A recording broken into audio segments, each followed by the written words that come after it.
dhe. Projekti i këtij terminali i parashikuar për të ngritur në gjirin e Vlorës është paraqitur sot nga një kompani anglo-zvicerane dhe duket se ka gjetur edhe mbështetjen e qeverisë. Ndërkohë që hartuesit e projektit të thonë se ai do të mundsojë rritjen e shkëmbimeve tregtare edhe me Europën lindore në detin e Zi. Një projekt gjigant për 1.2 miliard euro tenton të kthejë Vlorën në portin më të rëndësishëm të rajonit. Bëhet fjalë për ndërtimin e një terminali kontenierësh dhe të një zone të lirë industriale. Projekti strategjik është prezantuar nga kompania anglo-zvicerane Zumax, në prezencë të kryeministit Berisha, disa ministrave, përfaqësues politik nga Kosova dhe Maqedonia si dhe ambasadorë biznesmen. Kreu i ekzekutivit e vlerësoi si projektin më të madh që Shqipëria ka njohur ndonjëherë dhe garantoi kompaninë për mbështetje maksimale. Do shtrojë Vlorën në një nga qendra më të fuqishme detale të Mesdheut, por dhe zonën e lirë në një nga generatorët më të mëdhenj të zhvillimit të Shqipërisë. Ky besim është i vlefshëm.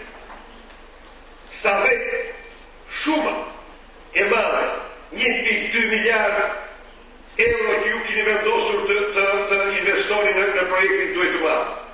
Dhe të siguroj se qeveria ime do të mbështesë ju fuqimisht. Philip George, përfaqësuesi i kompanisë anglo-zvicerane, ndunguroi të cilësoj Vlorën si Dubain e ardhshëm të Mesdheut. The project represents effectively the largest port in the central Mediterranean. Ky projekt përfaqëson ndërtimin e portit më të madh të kontejnerëve në Mesdheun qendror.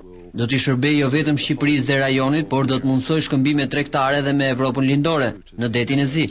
Programi i plotë i investimeve kap një vlerë prej 1.2 miliard eurosh. Besoj të mbështetja e vazhdueshme e qeverisë shqiptare. Mendoj se ekzistojnë të gjitha mundësitë që Vlora të jetë Dubai i vogël në Mesdhe.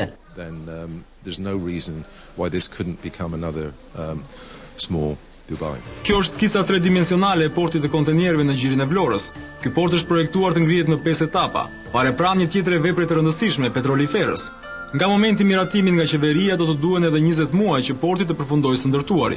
Drejtuesit të kompanisë kanë sqaruar se është përzgjedhur ky vend për shkak të thellësisë optimale që ofron, si dhe lidhjes si në rrugë tokësore me korridore 8 dhe 10, ashtu edhe në rrugë detare me pjesën tjetër të Mesdheut. Porti do të ketë një kapacitet për të paktën 3 milion kontenierësh në vit. Paralelisht me të do të ngrihet edhe një zonë industriale me mjaft interes për kompanitë e huaja.